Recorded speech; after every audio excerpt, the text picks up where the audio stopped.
In this episode of the Zero Waste series, I'm going to answer some recent questions about the cost of going zero waste and the impact of COVID-19. In my attempt to live with zero waste, I followed the 5 R's. That's refuse, reduce, reuse, rot, which means compost, and recycle. Now, out of the 5 R's, I believe it's with reduce that you have the potential to save the most money. Because that means you're only buying the essential items and you're not buying any non-essentials, which we're all getting a lot of practice with right now. And this is going to have the greatest impact for you impulse buyers out there, because all those tiny little purchases can really add up to be a big cost. The second R that can save you money is reuse, though there is a caveat to this. So when you're purchasing items to be reused, usually go with high quality items that are designed to last, and those items might cost you more money up front, but it will be cheaper in the long run to buy one high quality item that lasts 20 years instead of 20 low quality cheap items that only last 1 year. You're going to produce a whole lot less waste and likely save money. Another way that I save money with reuse is by taking old items and finding a new purpose for them. A great example of this is my t-shirts. The ones that have holes in them or stains, I turn into tissues, like this. I use it once, throw it in a pail. When the pail's full, I throw them in the washing machine. Not only do I produce less waste, but I never have to buy tissues anymore. The last R that can save you money is recycle. There are actually businesses out there that will pay you for some of your recyclable goods, like cardboard, aluminum, and your electronics. Food is very similar to the reuse category, but instead of getting high quality items, you usually get a larger quantity of items. The more you get at a single time, usually the lower the price per unit. So you'll have to spend more money initially, but you'll save money in the long run. For food items that you don't want a large quantity of, you can shop in the bulk section to still reduce your amount of waste, but it will usually end up costing you about the same or maybe even a little bit more than buying items from off the shelf.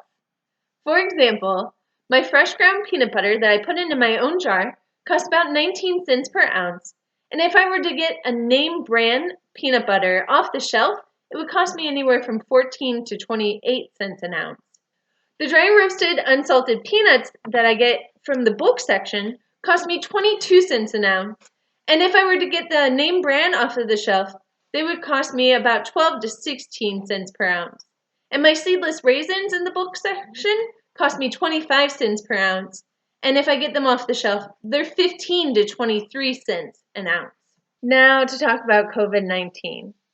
It has impacted the 5 R's for us a little bit, but not too bad. And in the beginning, I was actually very grateful for the way that we live, because we buy our food items in bulk, so we already had plenty of whole wheat flour, pasta, rice, different types of beans, as well as our reusable towels and tissues, so I knew we could go a long time without having to go to the store. Now, when we do go shopping, it's the first R, refuse, that is impacted the most. And by refuse, I mean refusing all single-use plastics. Many stores right now are not allowing you to bring your own containers or bags.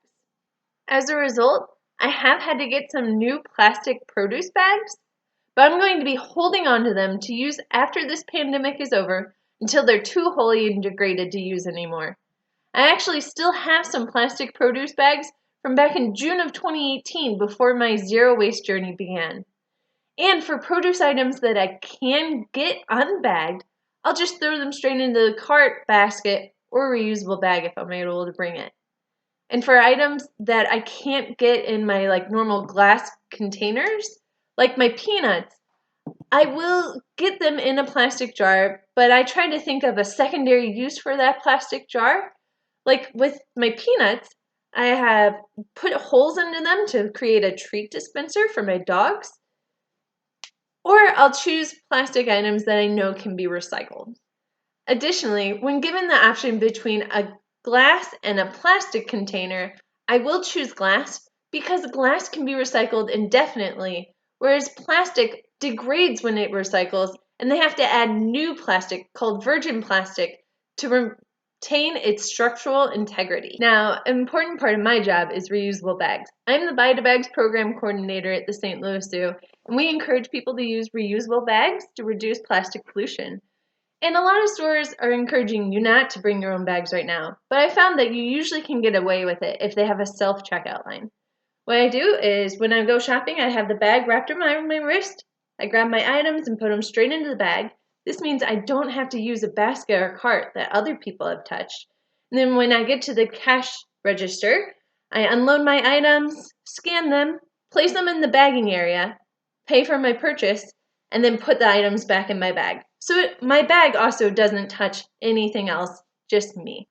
If you're shopping at a store that doesn't have self-checkout, or you don't feel comfortable with that, you can ask them to put your items back into your cart or basket and then bag the items at your car. Or you can bring a crate and keep that in your trunk for you to put your items in instead. That's it for now. I hope you find my tips helpful. And if you have any more questions for me, please send them in. I will be continuing to make this zero waste series, and I'm happy to answer them for you. Thanks.